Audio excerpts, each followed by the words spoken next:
From Wes Craven, director of The Hills Have Eyes and Last House on the Left, a new masterpiece in fantasy terror, Nightmare on Elm Street.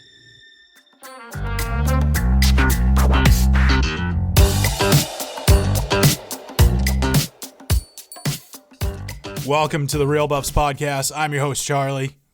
What's up, bitch? I'm Matt. All right, Scary Terry over here. Scary Matt. It's Scary Matt. Scary Terry has a better ring to it. Let's it does. Be real. So, obviously, this week we are going to be reviewing the movie A Nightmare on Elm Street. We're doing this, obviously, it's spooky season. This is going to be one on the docket for our spooky season calendar. And yeah, so it's also celebrating its 40th anniversary. It came out in November of 1984. So thought what better time to revisit this movie. So excited to obviously talk a little bit about this. Just did a recent rewatch of it. I love it too. I still love this movie. How about you? Oh yeah, it holds up. And we just mentioned like it being the 40th anniversary. There's something really funny.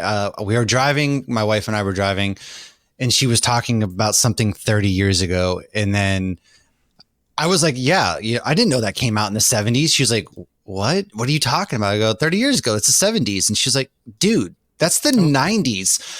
And I was like, wait, oh God, no. And so doing all these movies that are 40, 50 years old, like we've kind of been celebrating these anniversaries, I didn't really realize it because they've been such a staple of our life. And then time just doesn't exist these days that I was like, oh shit. But dude, this movie is absolutely one of my favorite horror movies. For better or for worse, it is just gold for me. It's horror gold, made by horror gold, obviously directed by and written by the late great Wes Craven, starring Heather Langenkamp, Robert Englund, Johnny Depp, Ronnie Blakely, John Saxon, Amanda Weiss, and Nick Corey, who actually we'll get into this, but his stage name at the time was Nick Corey, but he has a different name, and I don't know how to pronounce it. Google wasn't giving me the right pronunciation, but it's... We're just going to stick with Nick Corey. Yeah, it basically, but it's like JSU Garcia, and we'll get to why, that's his real name. But I don't know, have no idea how to pronounce JSU, and Google was giving me Jackson State University. That's obviously not his name. Jackson State University. Freddy Krueger. Jackson State University. Yeah, wherever Coach Prime coached out before he got to Colorado or something. Yeah. All right, let's dive into the AI summary here. A Nightmare on Elm Street is a classic supernatural slasher film written and directed by Wes Craven. The movie introduces the terrifying character of Freddy Krueger, a disfigured, claw-gloved killer who hunts his victims in their dreams, causing real-world deaths. The story takes place in the fictional town of Springwood, Ohio, where a group of teenagers, including Nancy Thompson, begins to experience terrifying nightmares involving Freddy Krueger. Freddy is a burned figure with a red and green striped sweater and a glove with razor-sharp knives attached to the fingers. When one of their friends, Tina, is violently murdered in her sleep after describing Freddy in her dreams, the survivor teens realize that Freddy kills them in their nightmares. They die in real life. Nancy, the protagonist, begins to investigate Freddy's origins and uncovers a dark secret. Years earlier, Freddy was a child murderer who was captured by the police but released on a technicality. Enraged, the parents of Springwood took justice into their own hands, burning Freddy alive. Freddy is back, haunting their children in their dreams to exact his revenge. As the killings continue, Nancy becomes determined to stop Freddy. She discovers that by controlling her dreams, she might have the power to defeat him. In a final intense confrontation, Nancy pulls Freddy out of her dreams into the real world using traps she set up in her house to weaken him. Ultimately, she realizes that Freddy feeds on fear, and by denying him that power, she can strip him of his influence.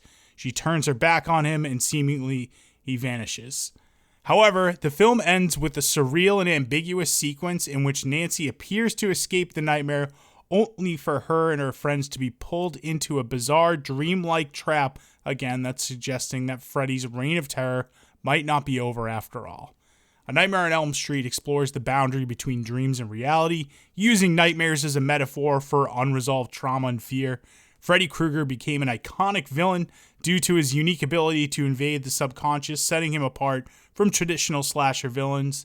The film's blend of psychological horror, surreal imagery, innovative special effects made it a seminal entry in the horror genre, spawning multiple sequels, a TV series, and a crossover with Friday the 13th. Yeah. So, Matt, what's your relationship with this film? First things first, I absolutely already know what my double feature is going to be, and I can't spoil it yet, but I need to write this down as I was thinking about it because, dude, it is hilarious, and we'll get to that. But my relationship with this movie, 100%, this was the first horror movie I've ever watched, man. I was nine years old. Yeah, or something like that. It was very young, probably too young to be watching movies like this, right? But definitely. The 90s were a wild time, man. Parents didn't care. As you see in the 80s, parents definitely didn't care, especially as their friends are getting murdered and things like that. But I remember watching it. I think. Well, maybe you don't think murder is serious, Matt. I guess not. You know, we're all desensitized. No wonder we're so desensitized to everything around us. It's not like we've lived through multiple economic crashes, world changing events, and then started watching horror movies at an early age. I love this movie. I know there's quality in there. And then, you know, I always thought growing up that he was a pedophile. Like that was a thing. But apparently that's not the case. Like at one point they retconned it to be like, no, he was just murdering children. Because I always thought the insinuation was that he was like doing stuff with kids, but that's not the case as I kind of dove into this movie as I got older. But it's cheesy in all of the right ways. But at the same time, like when you're younger, you know, preying on like that fear of the dark, fear of going to sleep, things like that. It's pretty good, man. And there are some good things in there, not the acting, but yeah, I love this movie, man. I really do. One of the coolest kill scenes obviously is the blood being sprayed from the bed that we'll get to. Yeah. With Glenn's death. It's one of the most iconic. It's such a great moment. I similar, Matt, not my first horror movie. I honestly, I can't say if I remember what my first horror movie is. Technically, I think it's It. All dogs go to heaven. Oh, yeah. It, the TV series. And then there were some scary like Disney movies I watched back in the day, but I don't think those technically count. Maybe as like children's horror.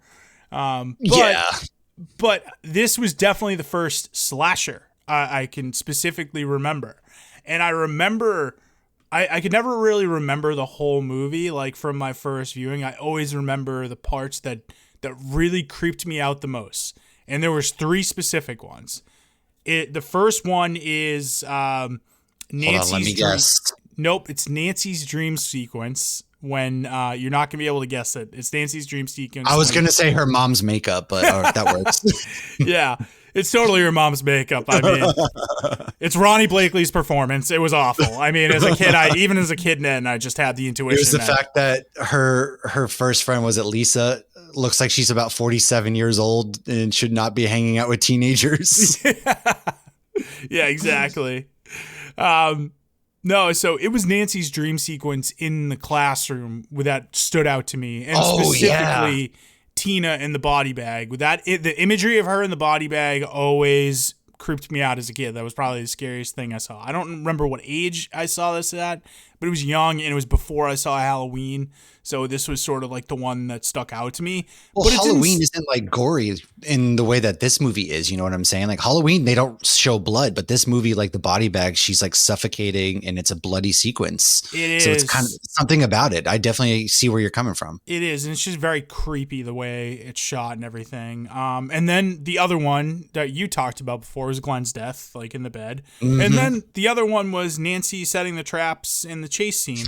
And I akin that to the fact that I probably saw this at the age I was when Home Alone came out. So the traps and Home Alone, putting those together is probably like where I connected those. It's actually what inspired Kevin McAllister in Home Alone. He was actually watching this movie and was like, oh, wait a second. Dude, it's like shot for shot. Chris Columbus is like literally like there's the one where she's got the string to trip him and like Kevin McAllister's doing the same thing. And I'm like, come on, guys. Like it's a shameless shot for shot ripoff. Kevin McAllister have beaten Freddy Krueger? My essay below. Oh, man. I 100% think he could. Yeah. Maybe we'll talk about that and do a crossover episode on them.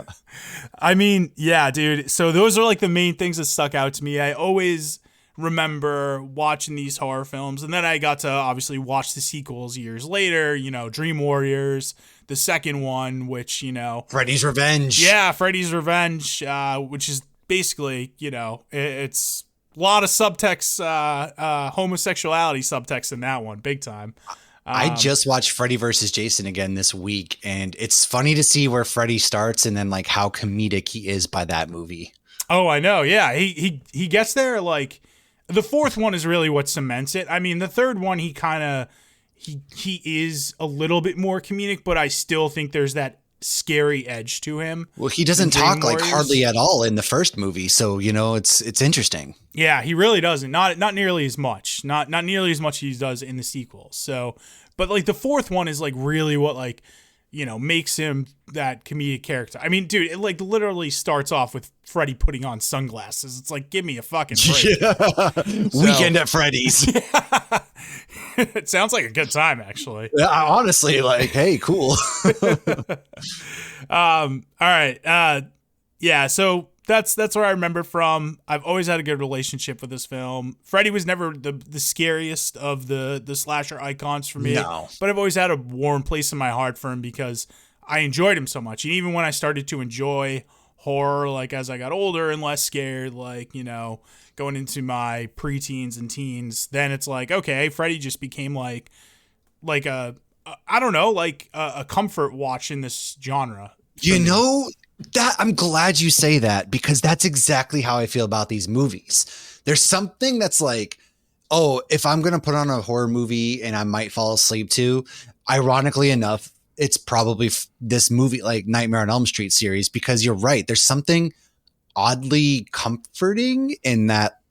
I don't really know. It's relaxing. I can't really explain it, but I'm glad you brought that up because that's exactly how I feel. Well, 1, 2, Freddy's Coming for You is just a lullaby. It's a banger. Right? It's a lullaby, basically. It's putting pretty me right much to sleep. Well, they do play a lot of the background music. It sounds like the little bells, like do do do do, and you're just like, oh, that's nice. Yeah, the score. Yeah, the score kind of does. Yeah, it does. It puts me to sleep a little bit. Yeah, man. You know what it is for me. Like, they don't do too much with like modern horror. We have like these loud sound effects and stingers that will jolt you to wake you up or something like that. Some of the older movies are kind of like they really just shy away from that. It's more about the visuals, the atmosphere, and that's what the music is sort of serving. So that's why I kind of revisit that. Like I'll be honest, if it wasn't for my wife and I was sharing a bed, I would always fall asleep to like horror films. She can't do that. So that's actually why I've been sleeping on the couch a lot lately, because I do the same, and I'm just like, I'm going to stay up and watch. Like I had the Texas Chainsaw Massacre 2 on the other night, and I just fell asleep on the couch and ended up staying down there because that's exactly what I would do. There you go, man. Yeah. You got to do it sometimes. But yeah, man, it's a comfort watch for me, and I love this movie, and I'll always love this movie. But yeah, let's. What do you say we dive into the production notes? Let's do it. Let's do it.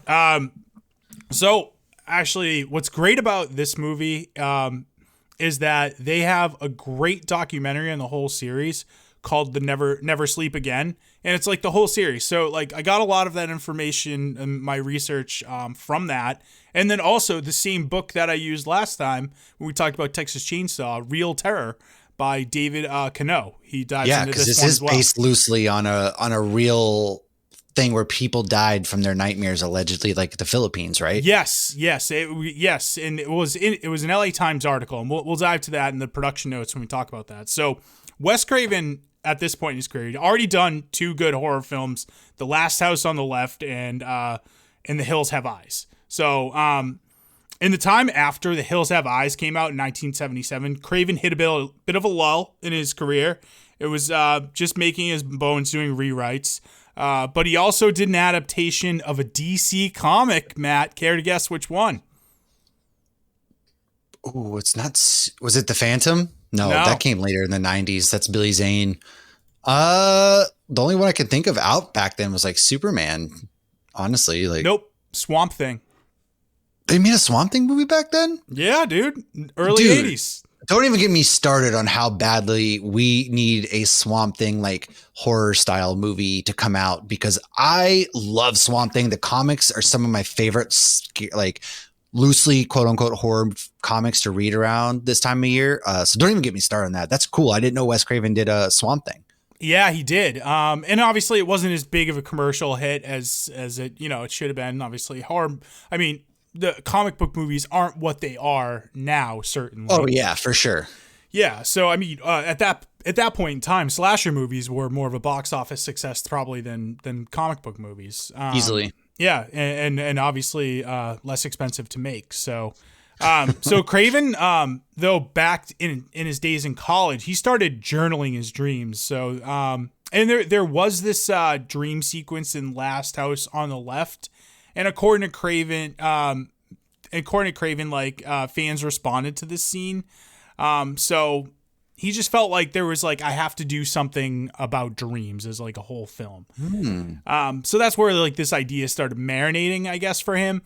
But also according to Craven, he first put the idea on paper in 1979 after reading an article about 3 people unrelated to each other who had nightmares so terrifying that they were afraid to go back to sleep. And when they finally did go back to sleep, the cause of death couldn't be determined via autopsy. They had died, obviously, when they went back to sleep. So apparently the parents of one of these young men that died, and they were all, should be noted, they were all like from, they were all of Asian descent too, like Philippines, Japan, a few other countries. And so basically one of them was a physician, and like they were giving the young man sleeping pills. And it wasn't until after that the young man died that they searched the room and found that he hadn't been taking the sleeping pills, and he had a pot of Mr. Coffee in the bedroom to obviously keep him awake. I can kind of figure what actually killed him. yeah, exactly. But yeah, again, the autopsy, they couldn't determine like what actually killed him. So, Craven said, I just turned these occurrences around and asked, what if the death was a result of the dream? What if the dreams were actually killing these men? And what if they were all sharing a common frightening dream? So I started constructing a villain on what existed only in dreams, basically. So yeah, that's how he started constructing the villain and thinking about the premise of the story here. So the title came from really just wanting to have mass appeal to everyone, and Elm Street was a perfect fit, obviously. Like Elm Street, Main Street, sort of almost synonymous with that. It's like that all. Oh, you see Elm Streets everywhere, yeah. Yeah, of course. Elm Street can be any town, like it, and it's one of those things where, like in this movie, I don't know if it's specifically spelled out that it's Springwood, but it could be any town, USA. And also, by the way, didn't know Springwood, Ohio had palm trees all over the place. They don't even try to hide them. Like it's kind of they did not. It's kind of shameless. It's like, come on, guys, and they actually filmed this like right down the street from me too in Venice here. So, but anyways, Craven also mentioned or said that Elm Street was the main road where the college that he had taught at, Clarkson, that was Elm Street was like the main road there. And also, Matt, you're a history buff. One of the most infamous days in American history happened on Elm Street too. You care to guess what happened on Elm Street? Was it? I don't know. Wow. I've never actually heard of Elm Street in history. Wow, that's weird. It's a little bit of like it's not something that's shared about this event. It's not really well known, but it is obviously it's a factual thing that happened. So, what street this person died on? What street did this person? Was it George W. Washington? Nope. It's not his middle name, but actually I don't know. That's a good question. I was like George W. Bush. I'm like, what? He's still alive. I'm like, he's still alive. Like, are you saying that's where he ordered the strike on the towers? Is that where you're going with that, Matt? Is it where Bill Clinton's political career died? I don't know. No, it's the street where Kennedy was shot on. Oh, really? Actually, I did not know that.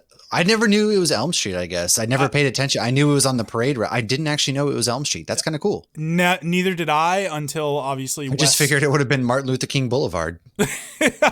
I mean, dude, I don't know if they renamed it since then. Maybe it's JFK Boulevard, you know? Well, I was just thinking because every MLK Boulevard in America is just like a dangerous street. So, you know. Well, dude, you know what? That reminds me of the joke in Back to the Future where he's like, "Oh, it's off John F. Kennedy Street," and when he goes back, he's like, "Who's John F. Kennedy?" Anyways, I digress. So, but yeah, I didn't know it either until Craven had mentioned it on the Never Sleep Again episode. So Interesting. yeah, right. I thought that's like. I love that though. Those little things that like elevate it into something more when you investigate it further, make things better. I don't think modern movies do enough of this kind of research almost, because especially like horror movies, right? Because I feel like we just kind of generic cookie cutter a lot of movies for the most part, not all everything. Like there's your gems in there, but like there was a lot of thought and things to look up and read an article about people dying in their dreams. And then you create this whole universe essentially. And then you deep pull something like, you know, where this person died on Elm Street, or think of it.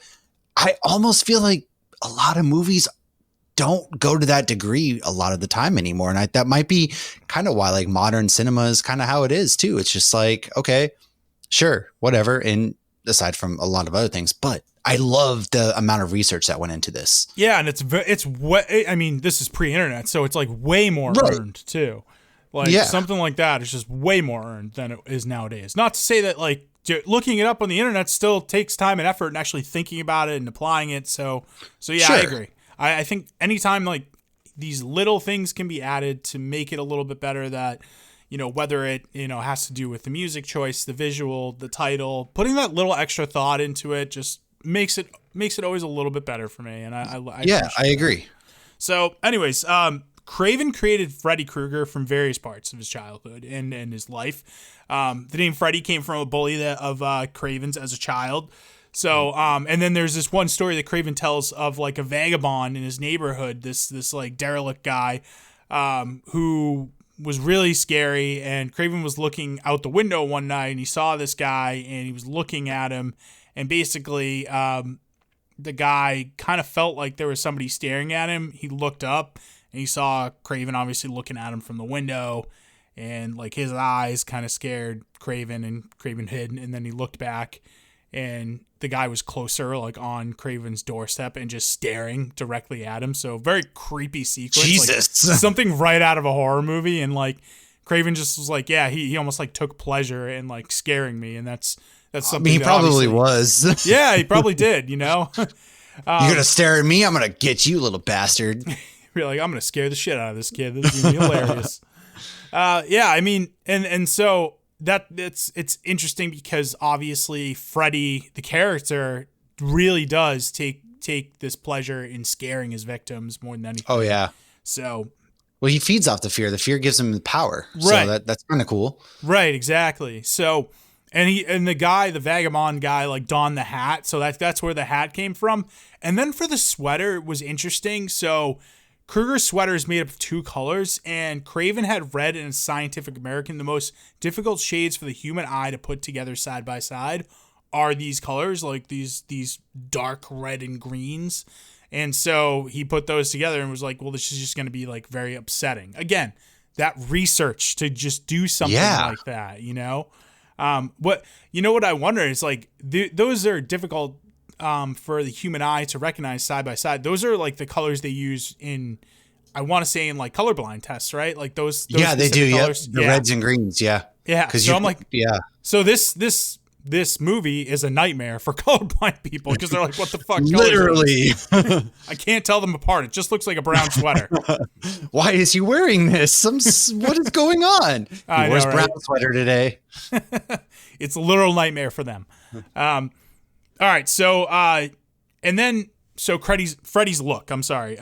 His look of like, you know, this burned face. Craven originally wanted to do a mask because basically like that's where the genre was. You know, Halloween, Michael Myers got a mask. Jason at this point has the hockey mask. Actually, Yeah, because you don't know what he looks like underneath the mask. So there's something like upsetting about not seeing somebody's real face. Right, but he wanted this mask to show facial expressions. So he realized like a burned or scarred face would be perfect because it's basically effectively is a mask, kind of like you're not seeing like there's a human face there, but it's not it's unrecognizable almost as a human face. So well, they do show you like his actual face kind of in the beginning, so like you do get a glimpse of like what he looked like. Yeah, a little bit. They kind of like hide his face a little bit in the beginning though, like you know what I mean. There's those shots and it's like Freddy's kind of present, and you get that pop-up scare when he scares Tina, and then that's really it. But David Miller is credited with doing the makeup and coming up with like Freddy's look. He's also uncredited. He's uncredited in doing makeup for the greatest music video of all time. Matt, do you know what music video I'm talking about? The greatest music video of all time. This isn't Instinct's Bye Bye Bye. No. For them. Think of the 80s. Greatest music video of all time. Actually, directed by John Landis, too. I have no idea. I don't know music videos from the 80s. It's probably a hair metal band. You know this one. This is like, let me just say, it's very popular this time of year. Thriller? Yeah, dude, greatest music video of all time. Oh yeah, you're right. That is, it's like I always think of that one like almost like a short movie. Just it's fucking amazing, dude. I never really think of Thriller being a music, but it is a music video. It's the freaking song, man. It is honestly, that is the greatest. I love the effects in it. The makeup is great, like all the zombies, like the undead, like and Michael Jackson himself. Yeah. And not to mention the werewolf at the beginning too. Yeah, dude, that is very, very true. Very true. Yeah, so that's where he's uncredited and he did the makeup in that as well. So, and he also came up with the final touches of like Freddy's look just from a pepperoni pizza. Like he was having. I mean, it's so obvious when you look at it now, but it's like, yeah, it looks like he looks kind of like a messed up. You're never gonna eat a pizza though, same way again. I doubt that. I'm gonna eat a pizza. I'm still gonna demolish, but I might give it a little tongue flick first, just for Freddy. just for Freddy, you're gonna say. Just for Freddy, I'm like. Just whisper to the pizza, I'm your boyfriend now. Come here, bitch. All right, for the razor glove, Craven wanted something sharp, but he wanted something that could like tap into our primal fears, and like he was thinking like, well, what's like one of the scariest like things that men were afraid of back in the day? And obviously, you think of like a bear or a saber-toothed tiger claw, and that's where sort of the idea came from for Freddy's claw. Fucking Craven, man. Like he's literally horror royalty, and he's like this academic guy who just was able to like put all this stuff together. I mean, he's so smart. Like I love him. Like love him. He's a student of the game and a pioneer. I mean, look at all the things he did to push this specific genre forward. Like it's insane. Yeah, it is. It really is. I mean, like this, and we'll get into it like for the time and place that this was in, but like this genre was kind of like in a tough place at this point. So, oh yeah, absolutely. Yeah. So Craven knew he was on to something with this idea because he would describe the story to his friends, and like when he kind of nailed down the pitch for it, like they really responded to it, and they were like, yeah, I definitely want to see this movie. And then he met with founder of New Line Cinema, Robert Shea, and he loved the idea as well. So New Line at the time, though, they were primarily a distribution company at this point. They focused on like genre films, art house films. And even like they would acquire and distribute foreign films as well.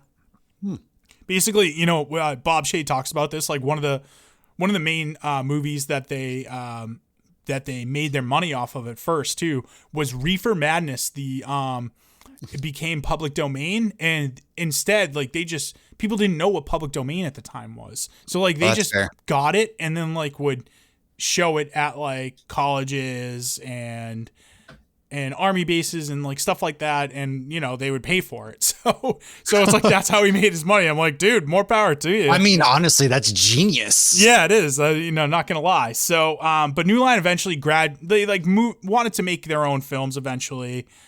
So they did dip into the horror genre. They actually did this movie. They tried this movie called Alone in the Dark, and it stars Jack Palance and Donald Pleasance too. And it made its money back, but it wasn't like a smash hit or anything like that. Yeah, it's not a household name today. No. I mean, you got some good stars in that and both those guys, but like it wasn't a smash hit. So it is an interesting thing that, like, speaking of big stars, how horror movies are kind of like where you see a lot of big stars get their start.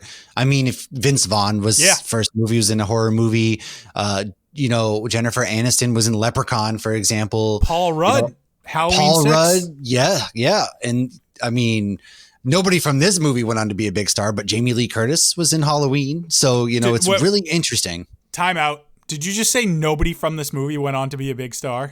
Besides like Robert Englund and Johnny Depp. I was going to say, I'm like, Johnny Depp. I was thinking more of like leads, because I guess Johnny Depp's is kind of like a side piece in this movie. I'm thinking more of like Nancy, like she disappeared and all the other actors from this disappeared, but Johnny Depp clearly, yeah. I mean, but I would argue almost that 21 Jump Street did more for Johnny Depp's career than this movie, but I digress. Maybe. I mean, he was on television for a little while, so yeah. It probably did a little bit more at that time. It was, I don't know, dude. This was a pretty popular movie though, too. So he cut his face out there, and that movie was popular. So yeah, I mean, who am I to say, right? Who knows? Yeah. Anyways, so Craven and Shay met at a club in New York, and Shay was impressed by Craven and said if he ever gets like an idea to send it over to him. So Craven sent him a script for A Nightmare on Elm Street in the winter of 1981. Robert Shay became obsessed with it, and it became his personal passion to really do this film. So Craven wasn't thrilled though about working with New Line, since they were like a small company. They offered him $700,000 to make the film. However, Craven thought it couldn't be made that cheaply. He was right. It cost over $1 million to make. So Craven brought the idea around to some like the bigger production companies around Hollywood, but everyone passed on it. So people just weren't getting it. And even Craven's friend, Sean Cunningham, who I don't know if you remember who Sean Cunningham is, but he produced Last House on the Left with Wes Craven. And also he's the creator of Friday the 13th. As well. Oh yeah, that makes sense. Yeah, okay. So he basically didn't get it either.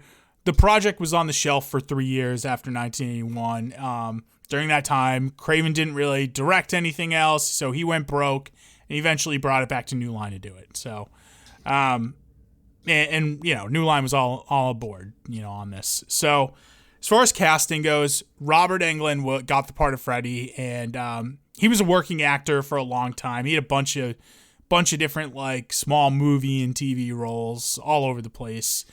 Casting director Annette Benson really put this group together, and she did a good job. So she recommended Englund for Nightmare. She knew Englund from another movie, which they tried to get him for. And funny enough, it's a spoof of the slasher genre. It's called National Lampoon's Class Reunion, which is written by John Hughes. It was written by our boy John Hughes, obviously. So.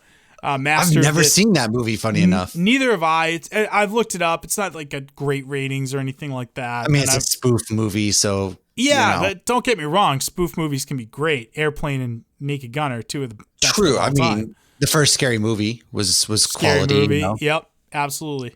But like everyone else, so basically,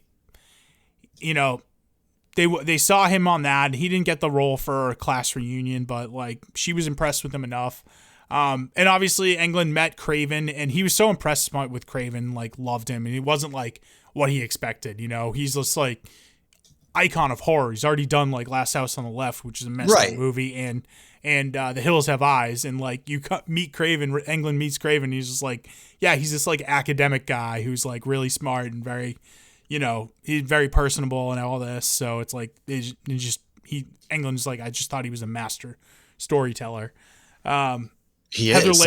He really is. I mean, he is, especially in the horror genre. And he like, he's great. You go on, it's like you have Last House on the Left, Hills Have Eyes, and then A Nightmare on Elm Street. And then you look at what he was able to do in the 90s, and you're like, oh shit, this guy's got legs for days. As far as what he can do.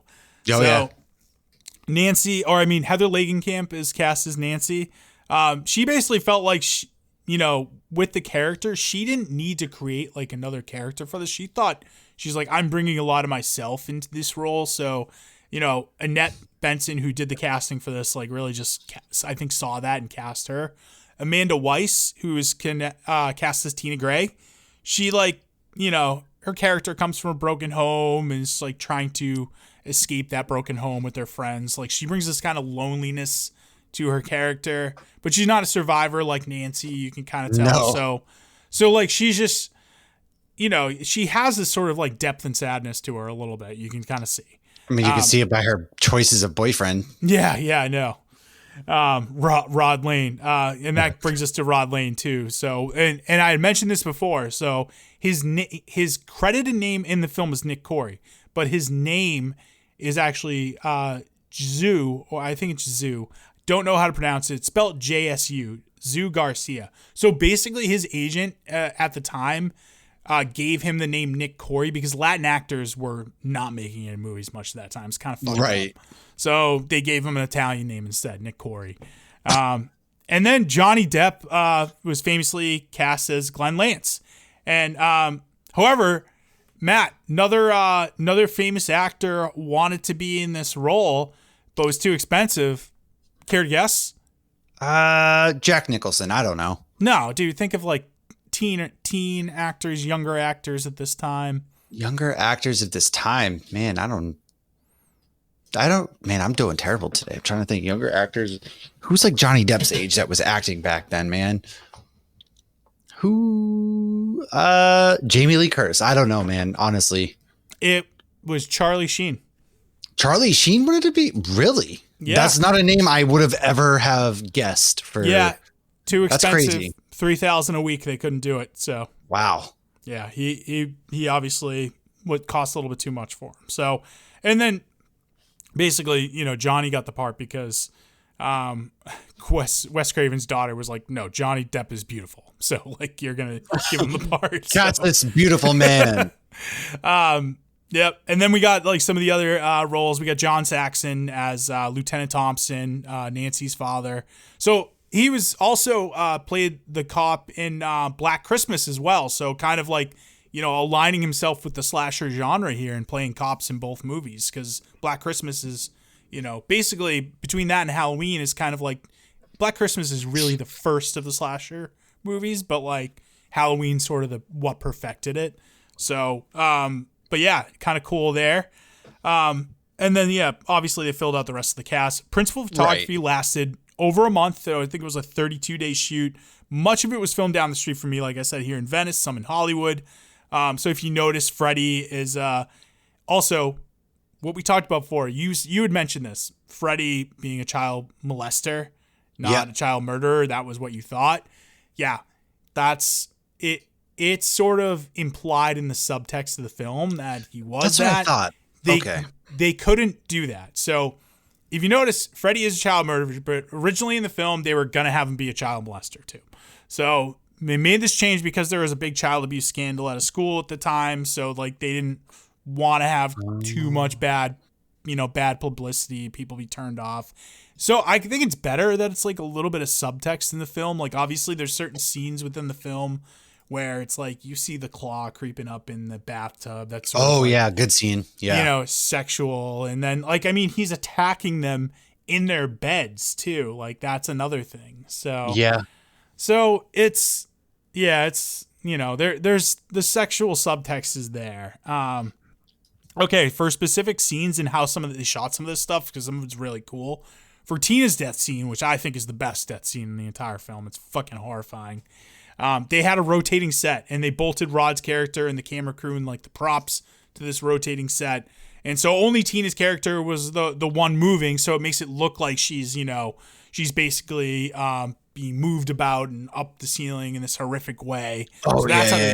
So that's how they used it for that. And then they repurposed this set again for Glenn's death when he sucked into the bed, and obviously, you get this geyser of blood coming out of it. But like they use his blood like red water, and so like one of the studio hands or the grips is dumping the blood out of onto the set there, and once that water hits the lights, it electrifies and shocks the guy.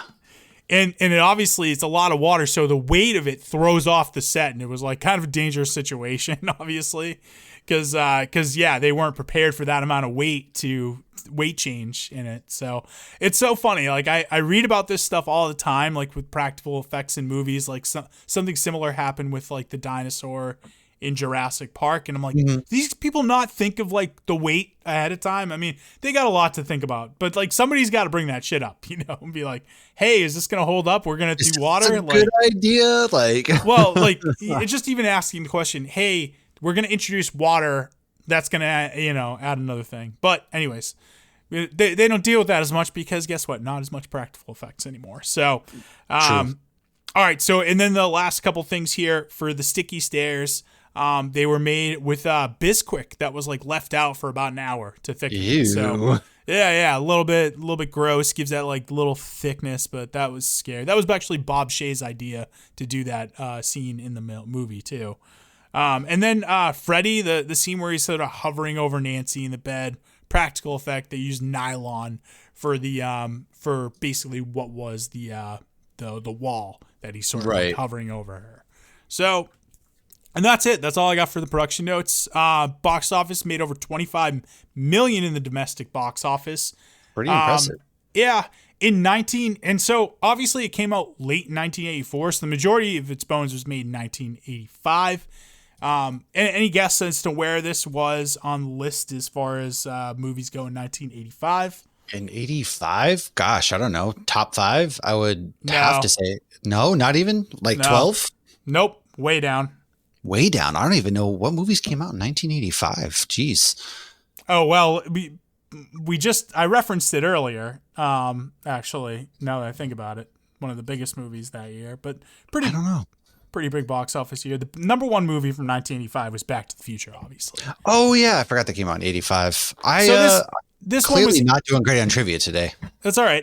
It was pretty low, and it came out since think about it, man. It's still slasher film, and obviously majority or a good amount of its money came from 1984 as well. So it was in the 48 spot that year, but it did make over $25 million during its initial box office run, which as far as adjusted for inflation from 1985 dollars, any guess on what that would be today? Let's say 50 million. A little bit more actually. Oh really? 63. More. Ooh, 73?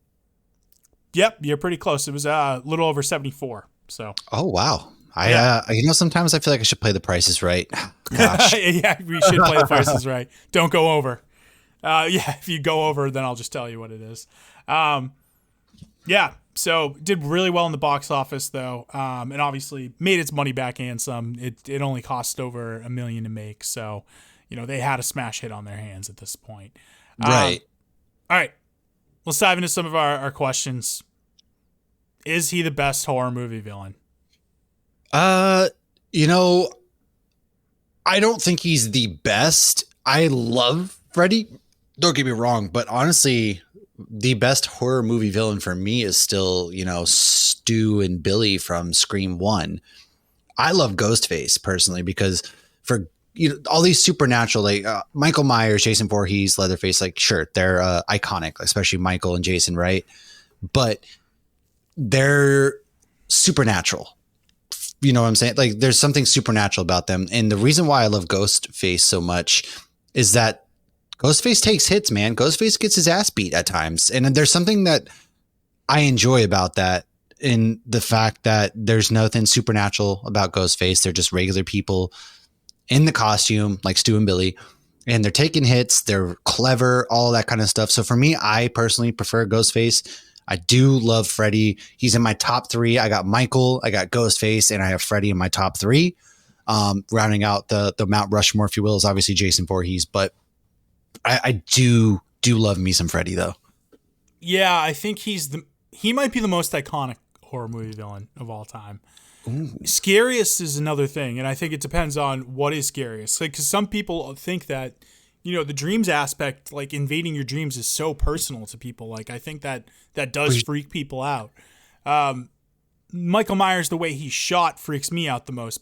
when we're looking at more of those supernatural ones, and Michael Myers technically not supernatural, but is a little bit. There's something there. There's something supernatural about him. The fact that he doesn't fucking die ever. He keeps coming back, man. I mean, I will say, I think when you just look at like, if you were to take like the first film and, even in that, there's nothing there, but there's something there. You know what I mean? Like it's very, very mild if there's any sort of supernatural thing, and it's not explicitly there.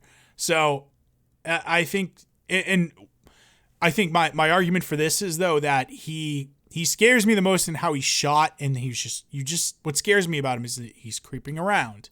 He's almost like the stalking freaks me the fuck out. Like that's where it's like I'm in the dark. I'm not checking to see if Freddy Krueger's there. I'm checking to see if a man in a white mask is there. That's what freaks me out. That's true. That's a good point.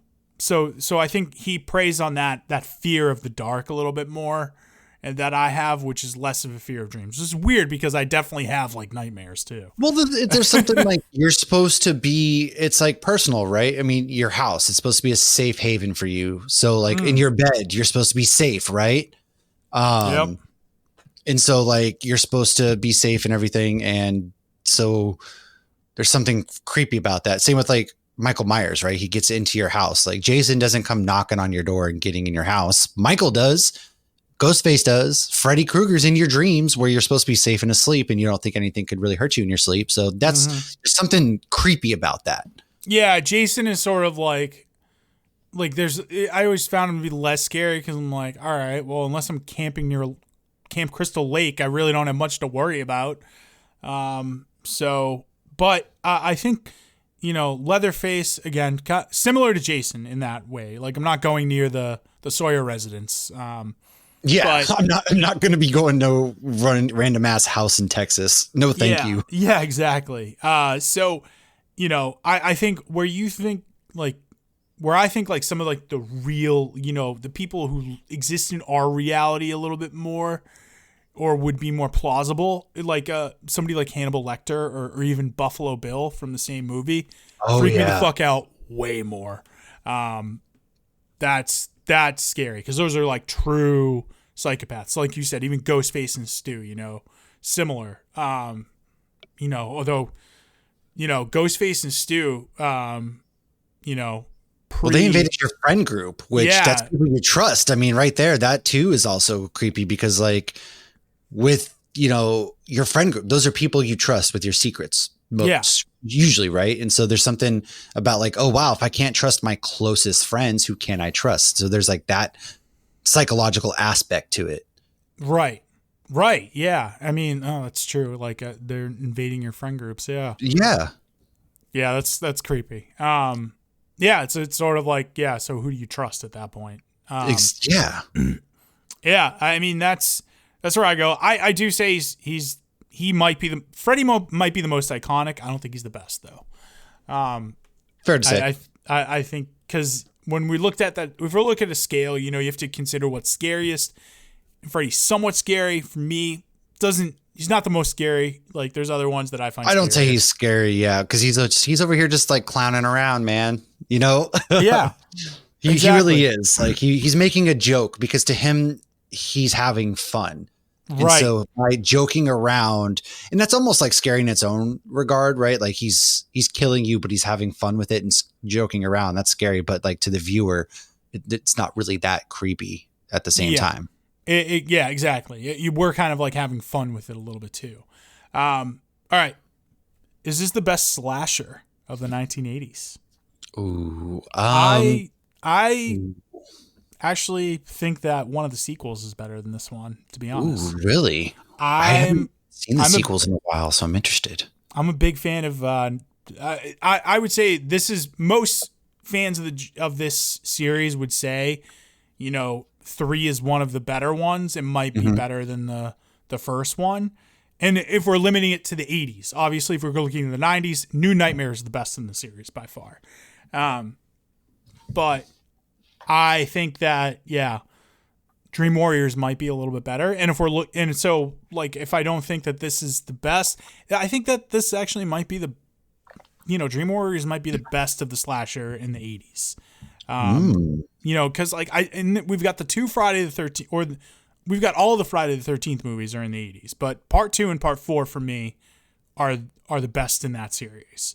Then we got Halloween 2, and then we look at some of the other ones that come out, some like the lesser or other films. So we got Sleepaway Camp, which is a good one. April Fool's Day, The Prowler, another good Tom Savini one, and then we've got Maniac, My Bloody Valentine, The Burning. It's a decent slasher. So like that's, I don't know. I feel like those ones are a step below what they definitely are. The main series though. Clearly, Jason Takes Manhattan is the best, but I know, right? The worst one in that series. Oh, I fucking hate my that god. I would almost say that. Yeah, I think that this might be the best. I don't know. Like, it's a tie almost like Friday the 13th Part 2. Because that's like the real, people forget that that's the first introduction to Jason Voorhees as we know him in modern pop culture. Like he wasn't in the first movie. Yeah, and that one's slept on. I think recently it's gotten its flowers because people realize that like that one's really good. And that one, Jason feels like he's not that like zombie figure like he is now. Like he's still like kind of like a real guy. So like he's got the brown bag and everything on it. Yeah, dude. Back, I should say like I prefer that Friday 13th. I don't really care for the first one a lot because Jason's mom is this little old lady. Dude, I'm ragdolling her ass all around that camp. Okay. First and foremost, but like Friday 13th Part 2 is where they introduce him. And to me, that is really when the franchise took off.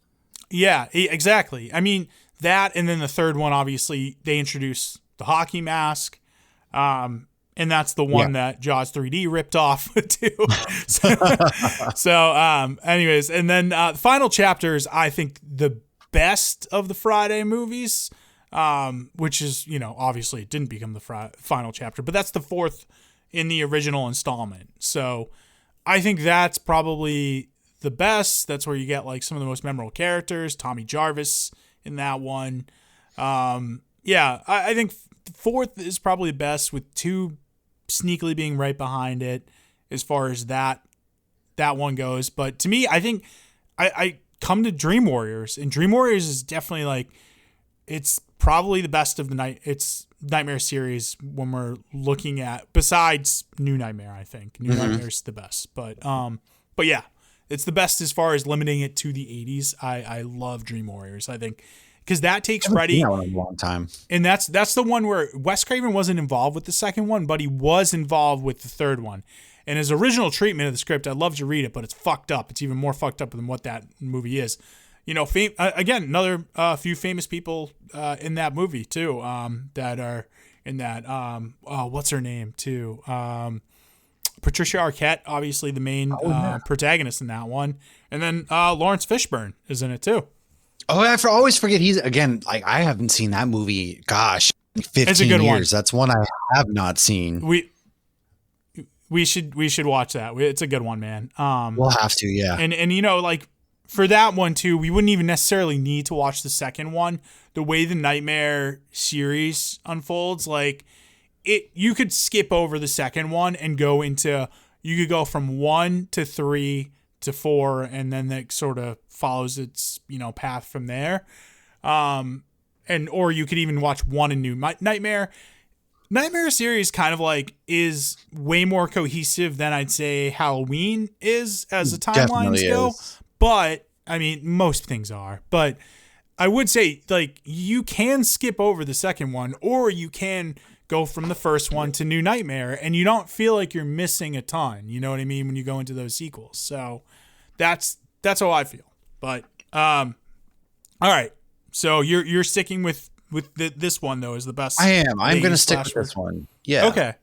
I think it's fair. I'm going to say Dream Warriors is mine. But that's totally fair.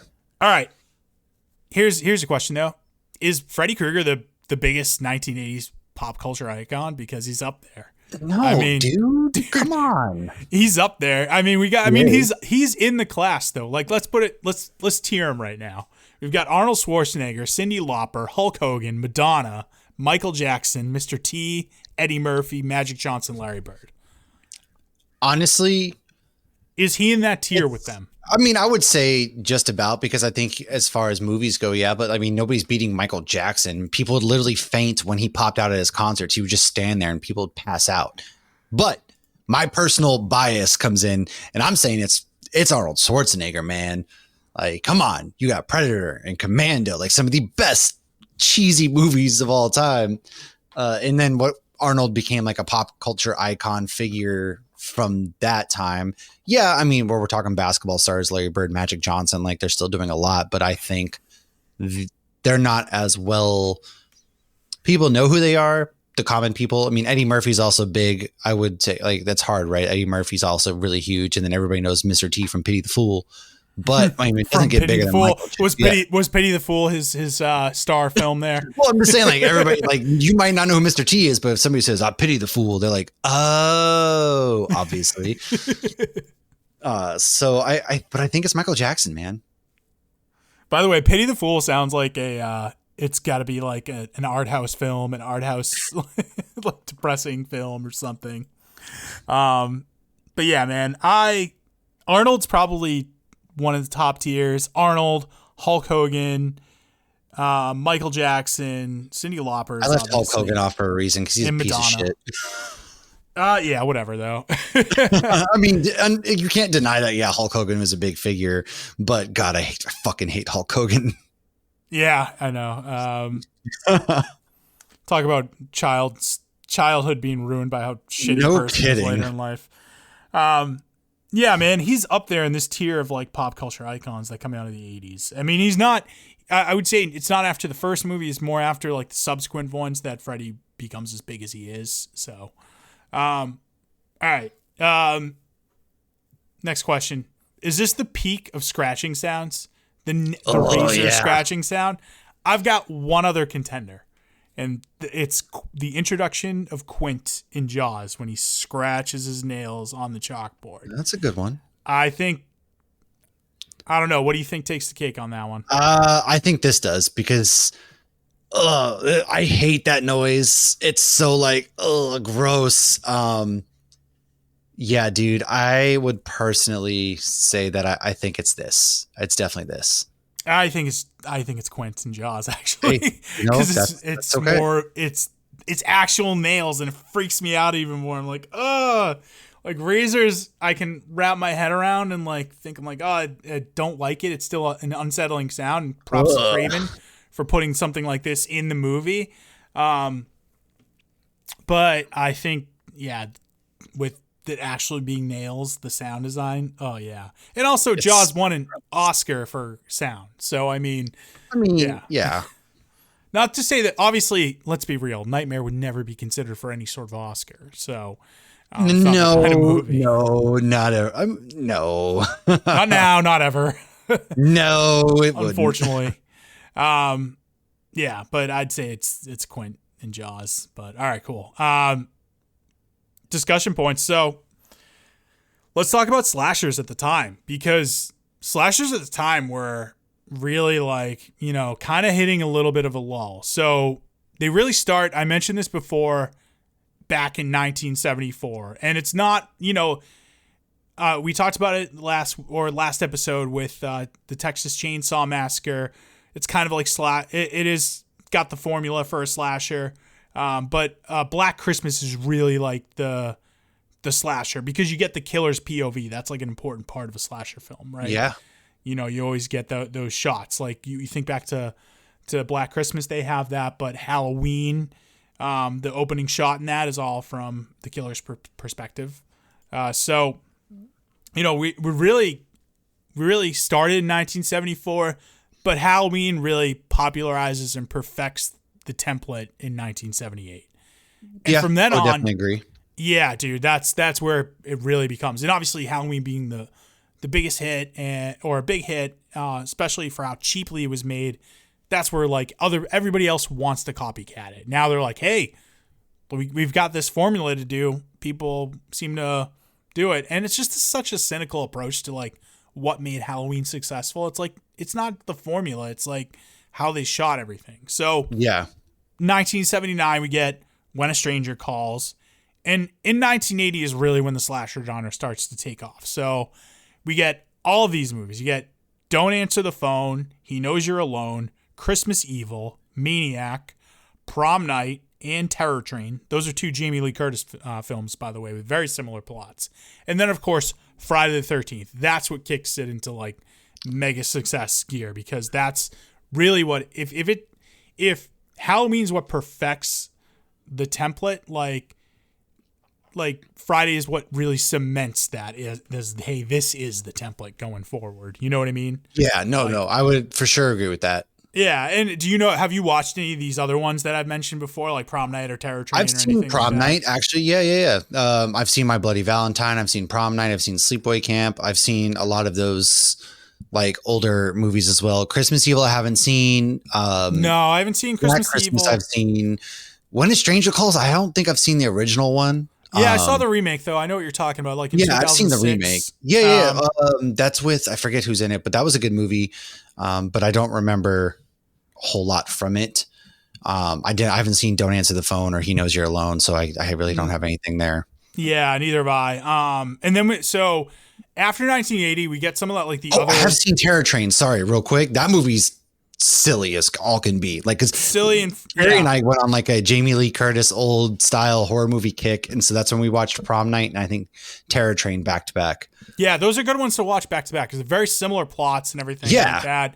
You know, there's something that happens to the character as a child. They're bullied and then they become the killer. So it's like it's very similar in those movies. But yeah, Prom Night, very very famous one.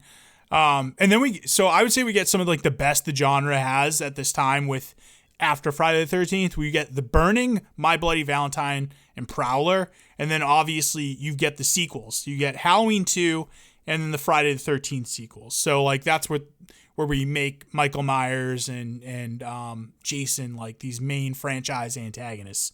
So like then we start to get a little bit more into, okay, this is how the template's going to be moving forward. Yeah.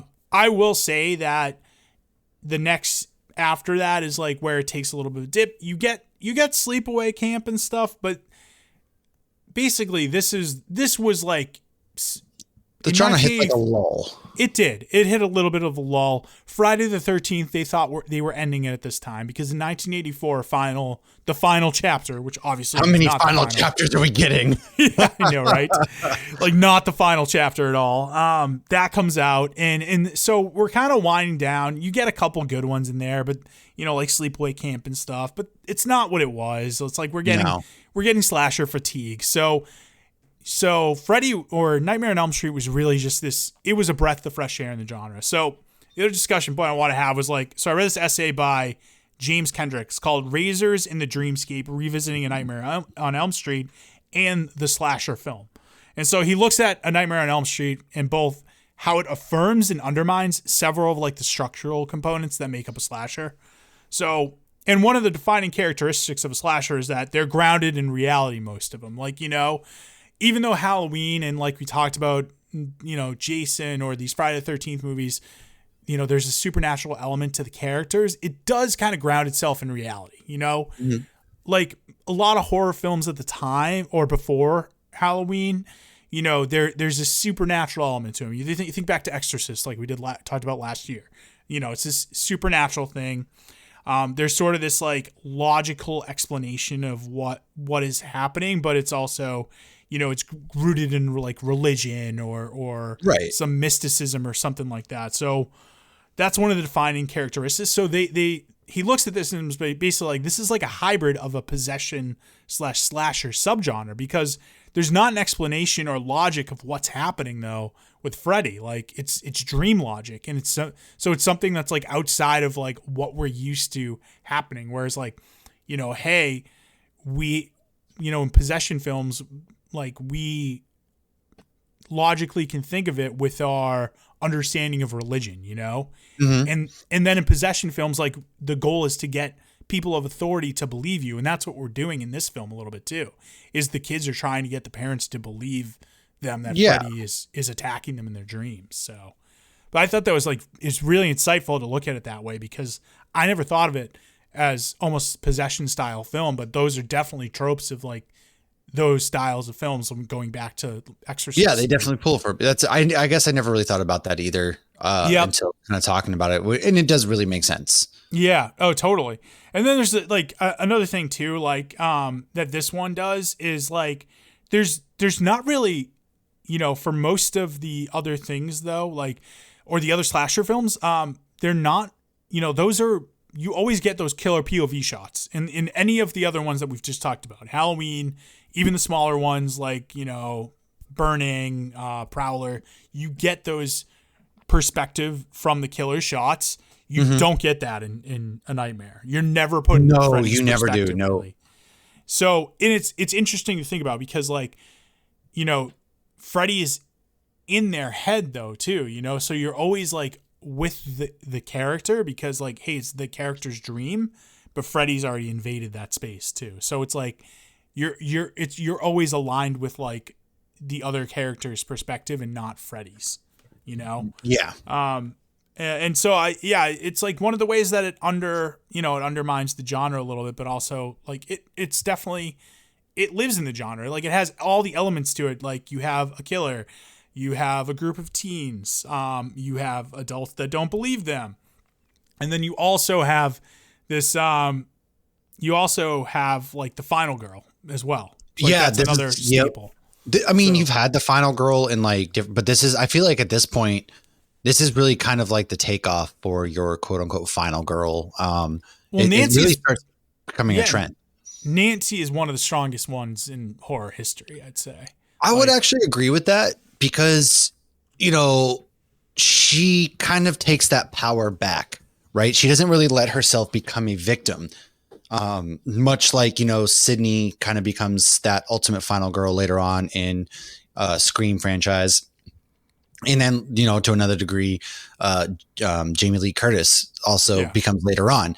But like, that's the sign to me, is like that the strong, like final girls, they take that power back and they fight back. And really, Nancy's one of the first ones to really do so in a slasher horror film at this point. Yeah, she really like takes the charge in fighting back. Laurie in Halloween is more of like the survivor type. She fights back. Exactly. Like, she's really more reacting to what Michael is doing, whereas Nancy is like actively fighting Freddy. So, she comes up with the whole plan to Kevin McAllister before Kevin McAllister was a thing. You know, she really does though. Like she comes up with this whole elaborate plan, which is pretty impressive. I mean, she doesn't. Yeah. Her friends are dying. She doesn't sit there and sulk and like become a victim. She's like, no, screw this, man. We're going to fight back and we're going to beat this guy's ass. And she really does. Yeah, exactly. I mean, she does. I mean, I love like that. Some of the stuff she did in that, like, you know, with the lamp and like setting him on fire and everything. Yeah. It was fucking dope. So she's prepared and she's a badass in this. So yeah, that's one of the parts I love most about this, and like what the, you know, the trope of the slasher final girl, like how Nancy becomes like this badass of it too. So right. I like it. And most final girls at this point, like I said, they're reacting to the killer and they're quick on their feet. Like you sort of get this escalation. I think in Friday 2, you have a really good one. I forget what her name is in that one, but she's a really good one. She's the one who does, remember, like in Friday 2, they do the, she puts on the mother's sweater and starts. Yeah, I can't remember her name. Yeah, I forget her name too, yeah. but like she uses her expertise in child psychology to tap in and manipulate Jason into thinking that like, hey, I'm your mother, you know, which is, you know, it's a great trick, you know, like that's another one. And then obviously it culminates in Nancy and how she's able to take charge against Freddy. So and figure him out eventually, or at least we think, you know, the ending's kind of unclear. The ending doesn't really, it leaves you with like, hey, I'm not really sure, which is fine. Is what I don't really think the ending takes away from the film. I don't really think it adds anything, takes away anything. To me, the ending is okay. She defeats Freddy, moves on. This is just kind of like that. What they like to do, the horror movies, for some reason, like to add this little final jump scare to it all, for better or for worse. And to me, I don't really count that as like part of the movie almost. Yeah, I mean it's part of it's like obviously leading to more sequels. You need to leave that open, and they do that in Friday with Jason popping out of the water. The Halloween one's the most effective with Michael Myers by far. But yeah, I mean, he's gone. I shot him. He was right here. Like that makes sense. This one leaves the biggest laugh because you get Ron Blakely's character being grabbed through the window. Mannequin through the window, stiff. Like her legs are so stiff. It's so clearly a mannequin. Like it takes you out of it for a second because of how bad it is. She gets ripped through, and it's just like stiff perfectly through. There's no like, oh god, I gotta try to drag her bent limp knee through this little tiny window. It's not even a mannequin; it's a blow-up doll because they needed it to be more flexible. Bad. It's so great though; it leaves me with the biggest laugh of the entire movie. It does. Yeah. All right. And then last thing I want to talk about as far as our discussion points go: nightmares and night terrors. Like, do you have any really memorable nightmares? I don't, man. I wake up in a nightmare every time I go to work. I actually don't have any memorable ones, to be honest with you. I don't know why. I've never been like a vivid dreamer. For better, I don't know if that's a good thing or bad thing. I just never really have. I don't know. Maybe it's my childhood trauma. Who knows? I definitely have been a vivid dreamer for like my entire life. And I actually suffered from night terrors from a time, or sleep paralysis, actually, I should say. So, this was mainly in my like younger days, I think. Probably even into my early 20s, and then sort of subsided from there. But basically, what sleep paralysis would be for me is that your mind is like actively almost awake, and I can almost like see around the room, but I can't move. It's fucking terrifying. Like I can't get my body to move. It's like my mind is awake and aware, but in that, like, I still bring some qualities of dreams to that space. So basically what's happening to me is that you feel like there's the presence of somebody in the room, like a dark figure, and it's fucking terrifying. So for me, those were always the most terrifying for me. And I can't do anything. You try and speak, you can't speak. Like your body can't move. You just have to kind of relax and get through it. But you're terrified, so your brain is never like thinking in that way. So yeah, man, I still have that. My wife still deals with that to this day, where it's like not sleep paralysis anymore, but like I'll still have dreams where it's like I'll yell in my sleep, and she's like, Charlie, what the fuck happened last week? I thought there was a SWAT team coming in. All right, it scared the shit out of me. I was like, there's a SWAT team. They were going to get us. I was like, I don't know what I did, but I guess there was a SWAT team. Anyways, but yeah, those sleep paralysis ones, man, were terrifying. I have heard of I have experienced sleep paralysis a couple times, and it's like a lot of people report like a demon type thing that come into up to your bed and things. Dude, that's what it is. That a couple times. But yeah, other than like vivid dreaming, I have nothing I can really remember that comes to my mind of like, oh shit, there's this one dream one time. Yeah, dude, it's exactly what it is. And it freaks me out. And yeah, sometimes I'll have dreams every now and then. I will say though, I read somewhere that to help with like those sorts of dreams and like nightmares, I don't know if it's true, but it works for me. I did read somewhere that sleeping on your back is like you're more susceptible to nightmares. So I consciously sleep on my sides now, so I don't have to deal with that. It was definitely a thing with the sleep paralysis where it's like I was always, if you're sleeping on your back, I'd always have it. If I slept on my side, no. Sleeping on your stomach is really bad for you, so I just avoid that anyway. And I can't. If I sleep on my back or my side, I stop breathing, which is a whole other problem. Yeah, different thing. Yeah, so I sleep on my side. Sometimes I lose, feeling in my side depending on it. But But that's it for nightmares, man. Like I suffer through them. I could talk about them for days. Like it's one of those things that have just always affected me, and will probably continue for the rest of my life. So I'm just hoping that somebody like Freddy doesn't involve it. Though I did have that dream demon for a while. That's gone.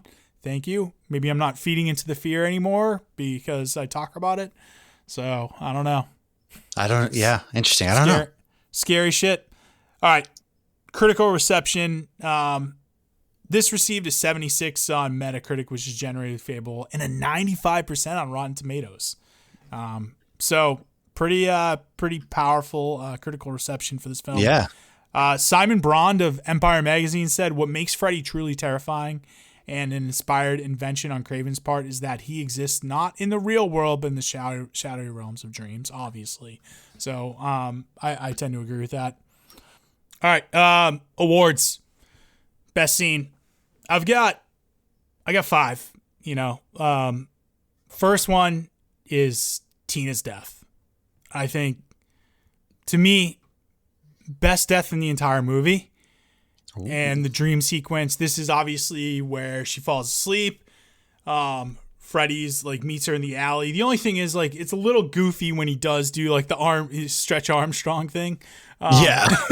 That's a little goofy. Oh my God. That whole, he's in the alley when you first actually kind of see him. He's got the arms out there. And then the way he runs is kind of ooh. Yeah. Goofy, yeah. He's messing with her, but it's still. Yeah. And then he cuts his fingers off. He's like, look at this. And you're just like, is that supposed to be scary? What? Yeah. Yeah. His whole little thing where he jumps out behind the tree and everything. I mean, but you get the death scene of her dying in the bed and it's horrifying. Yeah, it's this first death, and you're just there's kind of confusion. You don't know what's going on. She's being thrown up into the walls, she's levitating essentially, and you're just like, whoa, this, because this is the first big death in the movie, right? You don't really understand what's happening at this point. Or what the extent of Freddy's powers even are. Yeah, you really don't. I mean, there are hints to it because obviously at the beginning sequence, when we're introduced to both Freddy and Tina, you do see that Freddy's gloves had ripped through her nightgown at the time. Yeah. So I mean, it's pretty established early on that, oh shit, this can affect you in real life. But yeah, I think that to me, it's the most horrifying death of the entire film. I know that people like Glenn's death better. For me, this is the best. But we're not also talking about best death. We're talking about best scene. So other ones I want to throw in there. Nancy's dream sequence at school, I think, is fucking phenomenal. I love this sequence. This is where Tina's in the body bag. You get the best, funniest moment. Where's your hall pass? Screw your pass. I love that exchange. That's a good one. That's so funny. And then it obviously, she's got Freddy's sweater on, so you're like, oh, this is Freddy right here. Yeah. It's so good. I love how it's shot, and it's he's there, but he's not there, and he's just messing with you. There's an inconsistency with this scene. There is. Okay, what is it? It's something I noticed last night. When she burns herself on the boiler, she burns herself on the outside of the arm, doesn't she, when she puts it on there? But you notice the burn marks on the inside of her arm. Oh, okay. I didn't notice that. So when she's there, she reaches up, she puts her arm on the boiler and it burns the outside of her arm.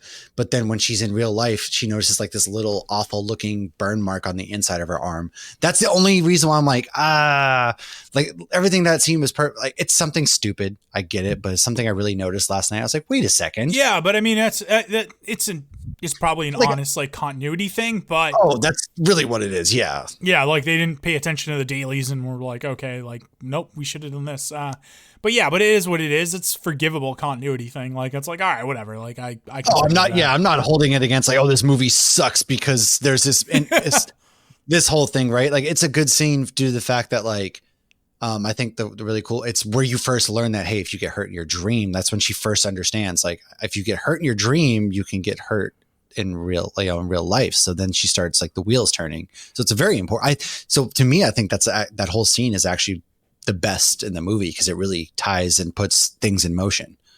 Yeah. I mean, it really, to me, it's one of the creepiest and best scenes. It's obviously, Nancy is about to get attacked by Freddy. Here's the real question though. Freddy's obviously attacking her in the dream that's happening in school. Freddy has to know this though too, that it's happening. So is he about to like expose to everybody that, yeah, I can kill you right in front of everybody in school? Like that would have been, because then it's like that becomes way more eyeballs on you, and maybe to Freddy more power to create more fear, I guess, like if you think about it in those terms. But also, you know, you don't get to have figures of authority ignore you like they kind of do in this one, and be like, oh, you're crazy. It was Rod who killed, you know, Tina, obviously, because he's physically there. You know, people don't die from their dreams. So, but like you kill somebody in school, you're gonna have a lot more witnesses and a lot more questions. So I always wondered, I'm like, if Freddy succeeded in this, or if he just intentionally like knew that he was just gonna mess with Nancy. So I will also say, like, everybody breezes past Tina's death really fast. Like all the other students don't even seem to like even be phased, which is kind of interesting. Yeah, I find that I think Craven does a better job of like dealing with deaths in school in Scream. Definitely does, yeah.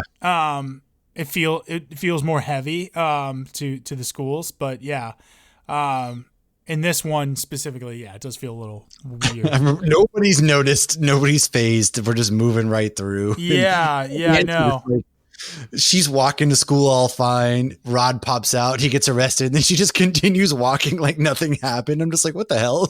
Yeah. And so, yeah. And then obviously like in that scene too, it's a school sequence. So they're talking about Shakespeare as well. Yeah. And so what's interesting in that is they're I think they're talking about two scenes specifically from Hamlet and Julius Caesar. And so obviously and Hamlet is visited by obviously his father's ghost, right? So like that's one thing. And then in Julius Caesar, there is obviously beware the Ides of March sort of thing, and like the premonition of you're gonna die. So I think that like that was intentional, obviously, by Craven's part. I mean, he's an academic. I mean, he knows why he's choosing. Sorry, go ahead. He knows why he's choosing a specific scene like that in Shakespeare to heighten. I will say that the dude who's up there talking and reading from the book, I thought one of the subtle cool things was how you realize it's a dream sequence, because all of a sudden his voice gets low and he's talking about obviously not Shakespeare, and he has that dead look on his face. I thought that was like a cool subtle transition into the dream sequence. That was, and then also like, I mean, it would make sense that she's having these terrors in school. Everyone's looking at her kind of weird. It's like, dude, clearly her friend died. So like it would be kind of a normal reaction for somebody to kind of have. Right. That's like my only complaints. Otherwise, I really, really like that whole sequence, the body bag, the creepy hall pass girl. Then she goes into the boiler room, and that whole sequence, like, really get Freddy antagonizing her at that point, and then kind of goes from there. So I really do love this sequence, because I'm like you, like, I do like Glenn's death. I guess the one complaint about Glenn's death is the fact that everybody else kind of who dies. Well, okay. So Tina and Nancy, I guess you really get to go into their dream sequence. You don't get that with Glenn. And I feel like Glenn's death should have had more of an impact. Almost. They should have had him kind of being antagonized by Freddy, because he's been around at this point. He was there from the beginning.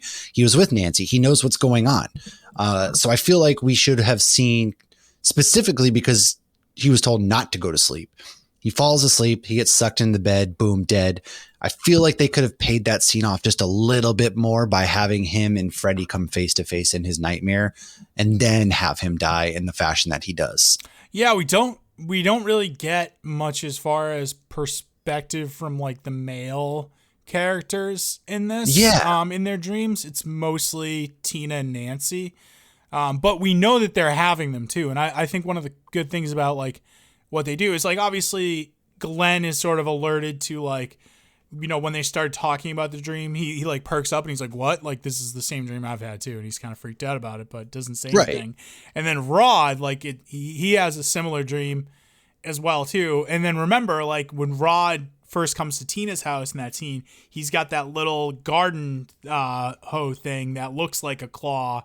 And so he's clearly doing that because of the dream he had with Freddy. So like, and he makes the same sound and everything, and it's just like, right. Yeah. So he's doing that, but he's playing it off because he's like this macho character. Like it doesn't scare him, but it's like, we know it did. So we know he's having those same dreams. But yeah, I mean, I think it it's interesting that you don't get that from many of the male perspectives in this, like of the.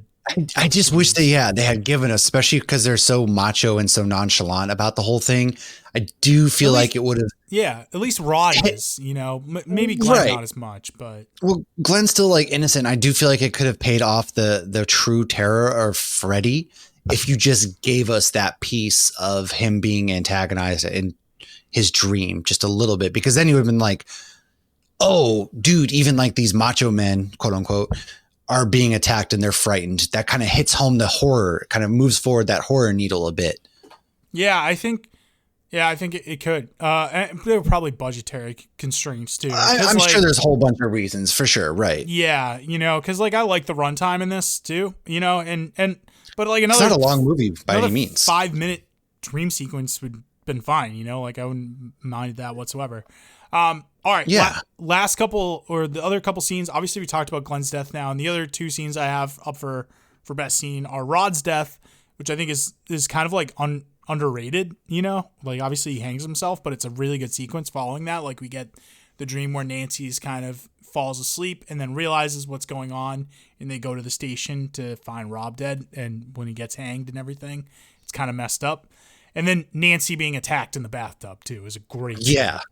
I do like that scene where the hand, because that's one of the more iconic scenes where the hand comes out and then, goes away and everything like that. Again, I do feel like the mom and everybody just kind of brushes over like these things, but it all makes sense. But I do love the bathtub scene a lot. And I also love that good use of effects too. Right before Tina dies, when Freddy's like stretching through the wall over Nancy's bed, right? Like I always liked that sequence for some reason. There's something about the effects, especially in 1984, that I really enjoyed about, his first introduction into like killing and antagonizing the crew. Oh, you don't like the 2009, 2010 remake one where they CGI'd that effect? You don't like that one? No? God, that movie is a mess. It's an abomination is what it is. It is. It is. That was really cool. I'd throw that in there with Tina's death because it's all part of the same scene, I guess. For you, what is it though? Best scene?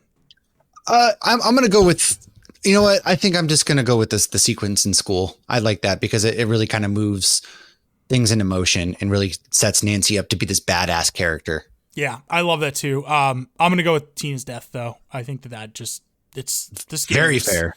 Scariest scene in the entire film as far as I'm concerned. All right, most quotable line. I think in subsequent films we get subsequent like nightmare films, we're gonna get more quotable lines, especially from Freddy. This one not as big on the Freddy one-liners, but it's still pretty good. So look, let's be clear. I think the most quotable line, and probably I'm gonna skip ahead and include best musical moment, is obviously 1, 2, Freddy's coming for you.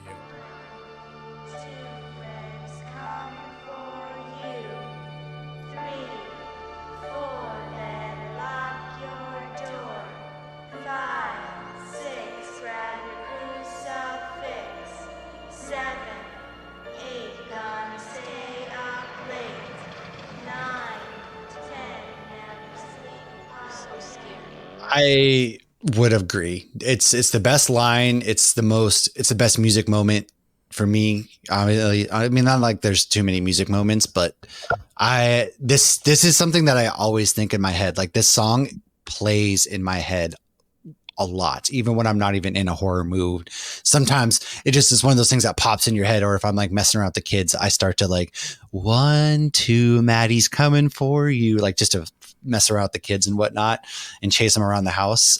So by far best line, and also that.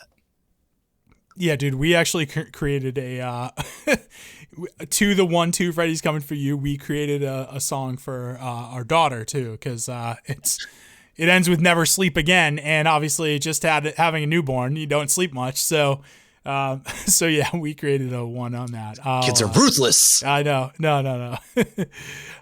It's pretty funny though. Steph created it. I added a couple things, but it was mostly Steph's doing it. I'll give her all that. But yeah, there are a few other great lines. I think we can both agree that it's obviously 1, 2's Freddy comes to you. But there are some other good ones. I like Freddy when he sees his response to Tina, and she's like, "Oh, please God," and he goes, "This is God." Like, I kind of like that one. Please God. This is God.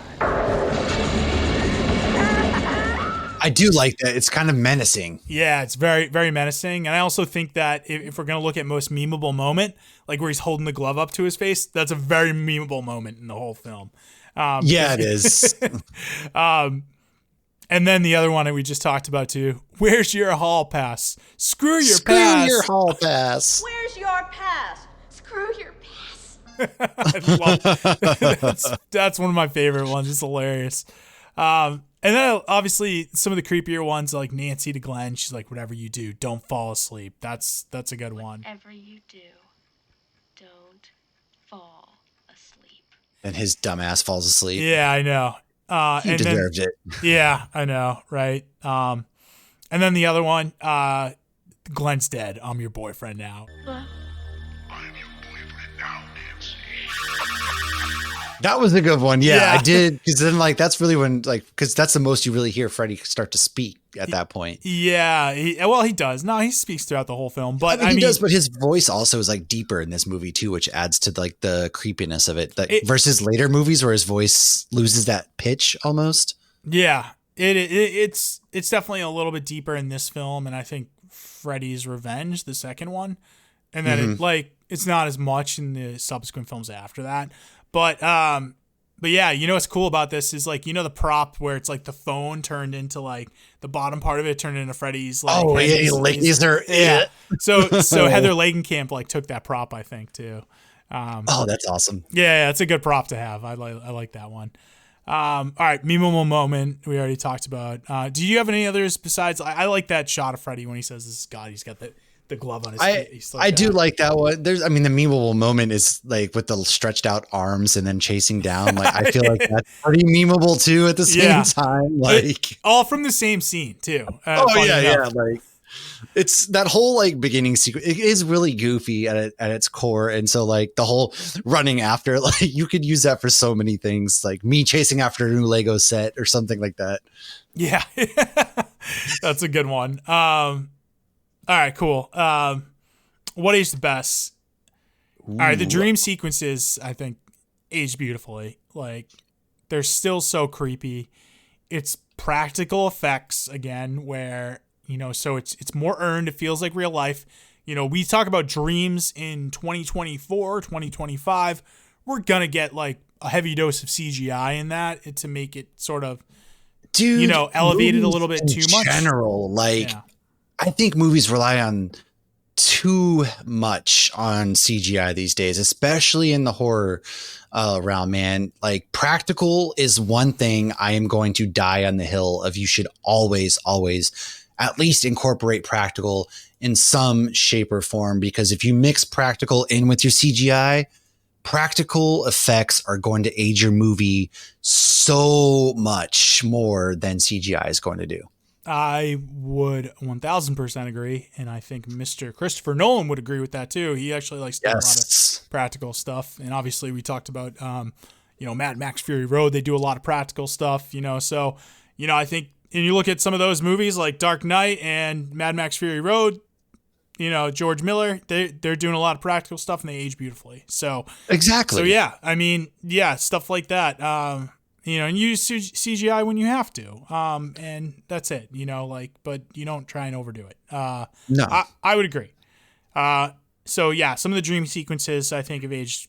The makeup and the special effects are unbelievable in this, like as far as practicality goes. Freddy as a character?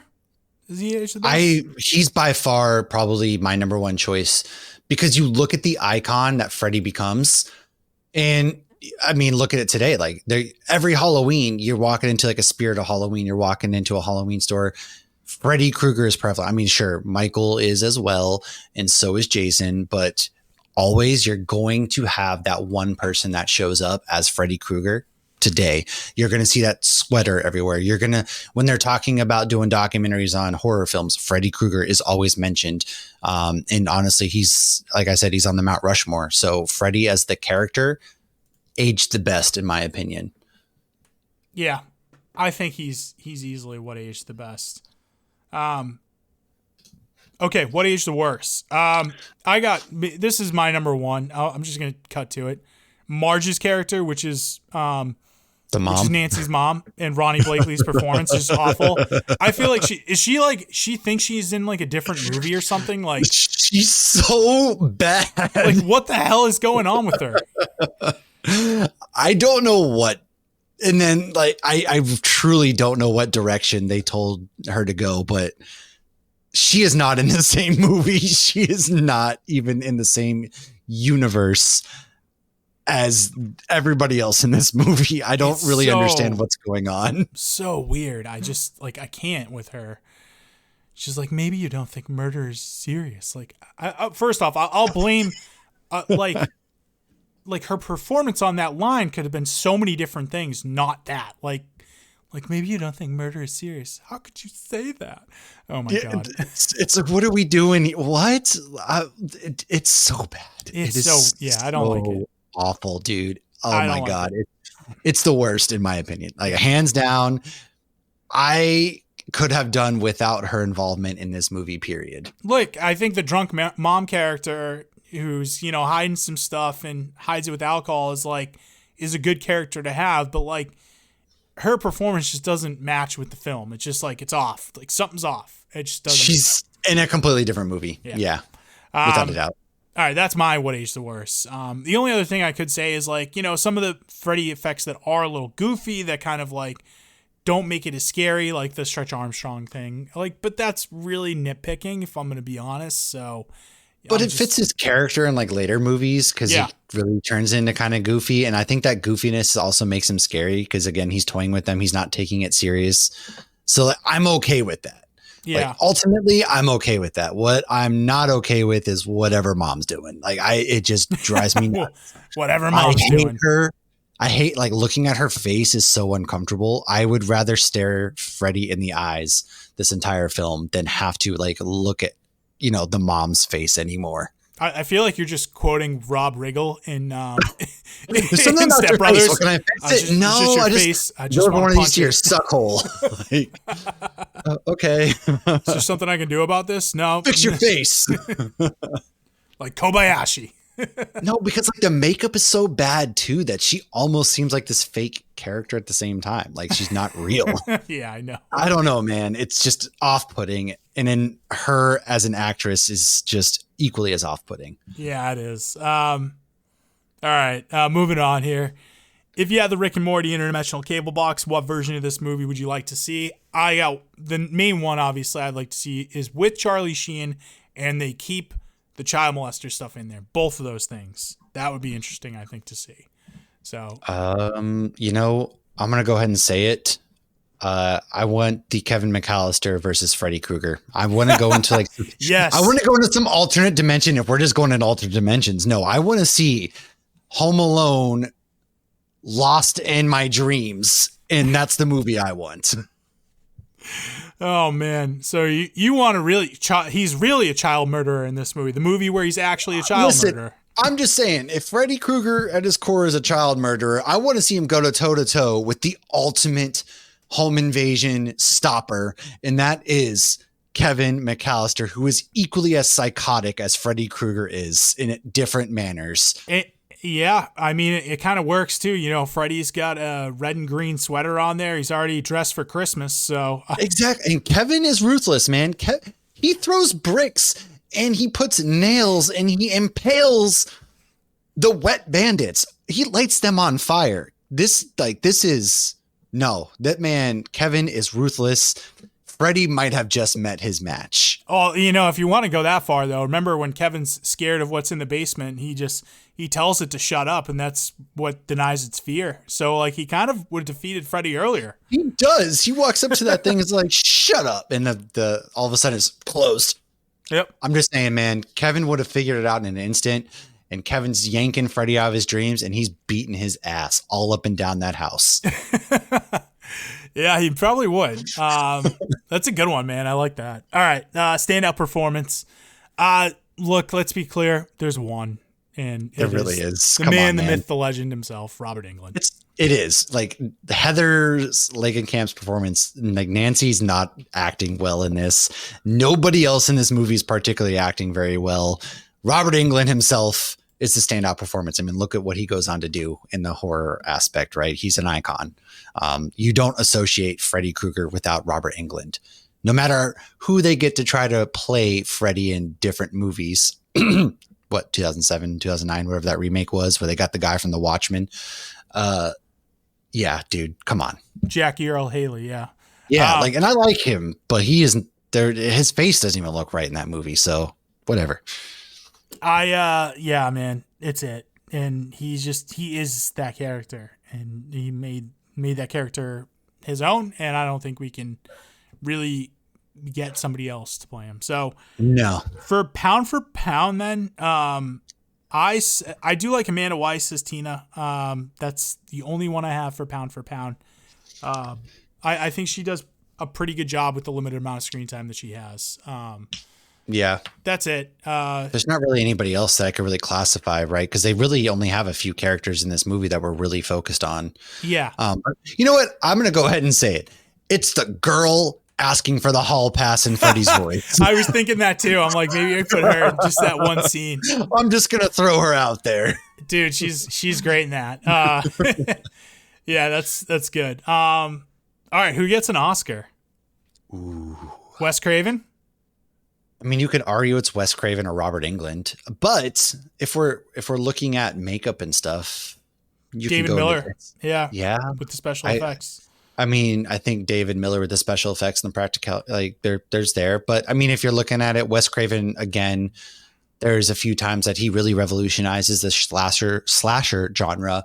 One is with Freddy, and then the other is with Ghostface. So really, I think, Wes Craven would get the Oscar for kind of revitalizing it at this point, because it was almost a dead genre. He brings some life back into it, spawns however many sequels that we've gotten, and kind of gets other players to make sequels of these different slasher type genres. Well, Wes Craven does it, like, to your point, he doesn't just revitalize genre once, but twice, like, and even more so the second time with Scream. So where we sort of get that like second life into it in the mid to late 90s. Yeah, he did his research too. Yeah. So Wes gets I'm going to make the case for David Miller and the makeup. Totally fair. Effects, I think, having that look of Freddy and have it last for as long as it has, I think the look itself may hold up even more than the movies themselves. And I think that to me, that deserves the Oscar. So, okay.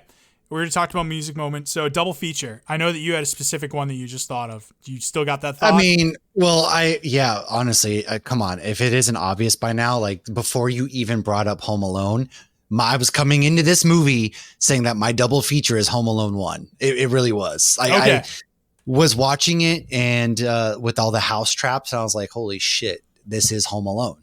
And so I was coming into this, that was going to be my double feature, but we kind of really I didn't expect you to bring in the Home Alone tie. So I thought I was going to pull a surprise.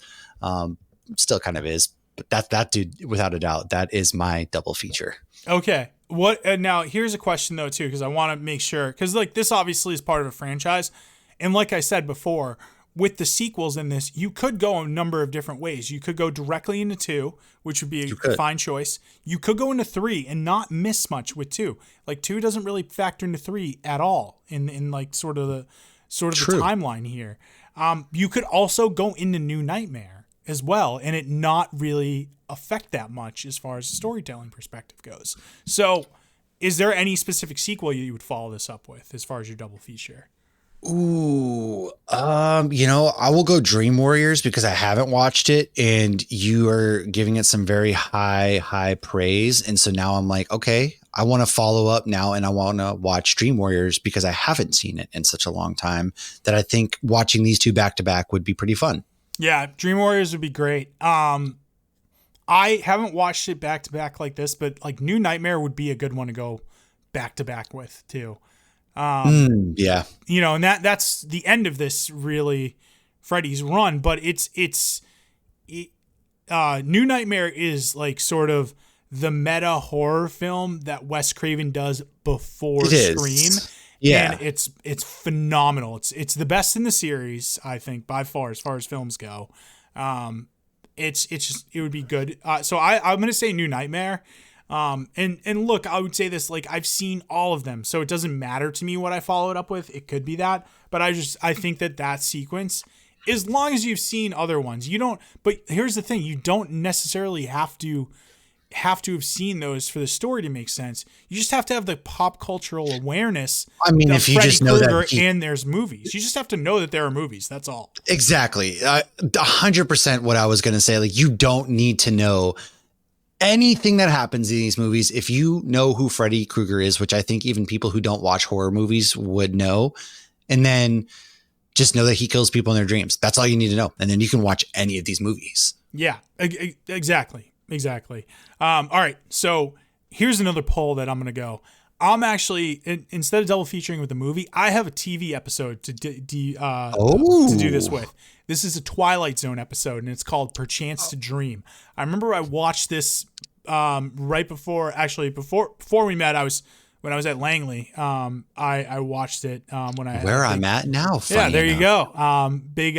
I sort of got into the Twilight Zone.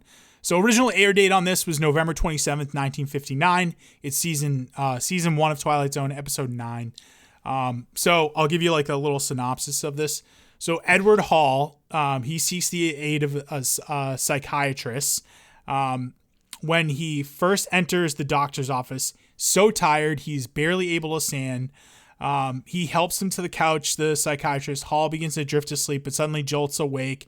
When pressed, he basically explains that he has a heart condition and also believes that his overactive imagination is severely out of control to the point where he's been able to see and feel something that is not there. And due to this heart condition, is especially dangerous. So basically, when he's allowed himself to sleep, he's being haunted by this, in his dreams, by Maya the cat girl, which is like this carnival dancer. She's sort of like seductively working with him, but like he comes in the dream knowing he has this heart condition, so he can't take too much excitement or he'll die. So it's this dream thing. And I look, I know Wes Craven doesn't say that he's like influenced by this, but there's something that has to have had an influence on him on this episode, because it's so obvious the connection that it has to Freddy. So, yeah. It's there, and it's one of the more creepy and surreal episodes of the Twilight Zone too. And I'm a big Twilight Zone guy. I love the series. Yeah, we used to watch Twilight Zone together. Yeah. Yeah, I forgot that we did, dude. But yeah, this is like one of the better ones. And one of the ones I revisit the most. So, Perchance to Dream, give it a watch. It's a good episode. Obviously, Twilight Zone, a little bit of a twist, or as they call it in Futurama, the scary door. Yeah. But yeah, it's a good one. I would say go for that. You can find all the Twilight Zone episodes on Paramount Plus if you have it. So, all right, who wins the day? Oh, well, I mean, it's Robert Englund, Wes Craven. I think I'm going to go Robert Englund this time, just because Wes Craven could win the day for a few of his films. And so I want to go ahead and give this one to Robert Englund for becoming such an icon and bringing this character to life and making him such a horror icon. So I'm just going to go ahead and say right there, I'm going to go with Robert Englund just because of that. I think that he's sort of the obvious choice. Wes is sort of like the one. I mean, he could win the day, but I'm going to pivot and go to another one. I'm going to say it's Bob Shea and New Line. Bob Shea and New Line really did take a gamble on doing this. And dude, if we don't have this film, we don't have all the other films that New Line does, including Lord of the Rings. So that's actually, I didn't even think that deeply. That's a really good point. Yeah. They did take the risk. They're the only one that would do this movie, and they really ate because of it. New Line is the house that it's called the house that Freddy built. And that's a reason, because it's like they made their bones off of this franchise for a little while until they started doing more popular movies. Obviously through the 90s, like into the early aughts, like done a lot of films and still prevalent to this day. But like, Yeah, man. I mean, we don't get the greatest trilogy of all time. Yes, I'm going to call it that. Oh no, Lord of the Rings come on, man. Let's be real. Lord of the Rings is the greatest trilogy of all time. It's again, another practical effect based movie and shot on location. And there's a reason why that you can go and watch it right now. And it holds up just like the day that I watched it in theaters when it released. Mm-hmm. Oh yeah. Yeah. So I'm going to say Bob Shea and New Line. They win the day. All right. Letterbox score.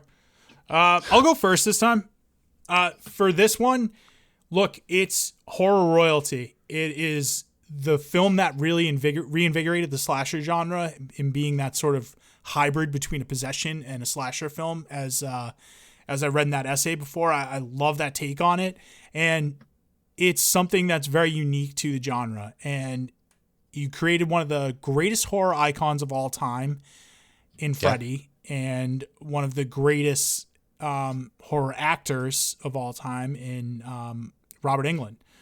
One of the best final girls in Nancy. And we have horror royalty directing it as far as Wes Craven's concerned too. So, but that's not to say this film doesn't have flaws. Like, there's some parts of it that are a little dated, don't work as well. And that's okay. Yeah. When I laugh at the ending of a horror movie, that's not ideal, sticking the landing. I don't want to laugh at the end of it. I want to feel unsettled, like we just talked about. It's like it's what you're leaving your audience with. Like, this is the last memory that they're going to have of this movie before, as they leave the theater or turn it off. Yeah, and I laugh too much at this one. So I'm like, all right, come on. It's a horror movie. I want to be scared like I am with Texas Chainsaw that we just talked about, which is another ambiguous ending, but way more unsettling.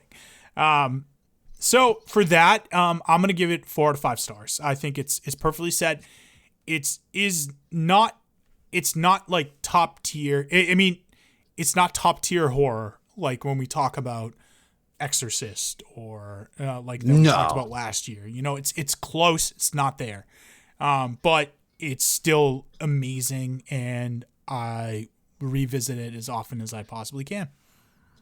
It's funny. We have the same score. I'll just go ahead and there's no build up to it. I was going to give it a 4 as well, pretty much because the same thing, right? I love this movie. It's great. A lot of good comes out of this movie. But again, the ending just kind of, it falls. I mean, it really does. The ending just kind of falls flat because we're left there okay. That's the ending. That's kind of silly, but a lot of good comes out of this movie. And there's just different parts. Like I said, I wish we could have spent more time with Glenn's death, for example, would have been a good kind of oh shit, he can come after anybody kind of deal. And we don't really get that. So that's my one big complaint, a couple things like that, but overall great movie. Love this movie. And so for easily 4 out of 5. Great. Yeah. So 4 out of 5, puts it right there in the same tier, I guess, as you will, of Texas Chainsaw. But not in the same tier, like we said, as an Exorcist, which I think we can agree is that's a 5-star horror. That movie scared the shit out of me, man. Hell yeah. But yeah. All right. Any final thoughts, Matt? No, I mean, I love this movie. I will defend this movie. They could never make me hate you. You know what I'm saying? It's not going to sit there and be the best movie you'll ever watch. No, it's not. But if you're looking for a good time, this is one of my comfort horror films. I'm going to revisit it every year that we do watch horror movies. It's October. That's when I'm going to revisit it. And this is an annual rewatch for that reason. And so is this franchise. And so I just love it, man. Just go in. A lot of these movies, the whole purpose behind movies is go in with not taking things too seriously. And this is a prime example of that. Yep. 100%. Movies are meant to be fun. And that's what this is. It's fun. Yeah, it is a fun movie. And I enjoyed it quite a bit. And I enjoy revisiting it every time. So yeah, that's it. All right, cool. So that does it for this episode. For next episode, this is exciting because this is a Real Buffs first. So we are actually going to be covering a movie that it came out this year. Typically, we don't do that because we like to, revisit movies from our past, have some more time to marinate on it. There's some more research I can go into it. But and we may have somebody else joining us for this as well, depending on schedule works out. If not, no big deal. But yeah, so stay tuned for that trailer. On behalf of the Real Buffs, though, I'm your host, Charlie. And I'm Matt. Before I forget, socials, where can people find you?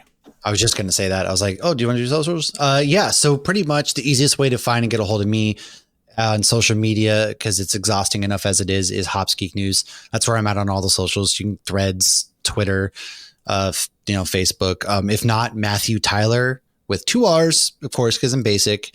You can go ahead and find me on that. That's my personal Instagram account. And I don't really do a lot on Twitter, but I'm pretty active on my personal Instagram account. I'm just terrible at checking DMs.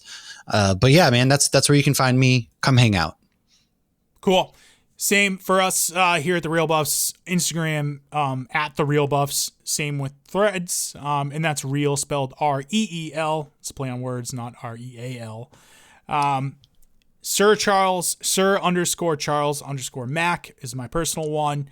And then obviously the same thing, you can find us on Letterboxd for our list, basically, where we're going to have all our movies that we've covered on here ranked in the Letterboxd scores that we give them. If you click in the description too, it'll actually give you Matt and I's personal scores. But Letterboxd, obviously, you can only do, 0.5 of a rating. So I have to kind of round up and stuff like that too. If we do it that way, but, also feel free to contact us, on email hosts@realbuffspod.com. But yeah, that does it for us. Stay tuned for the trailer, and, we will see you guys next episode, for our last spooky season episode. Peace.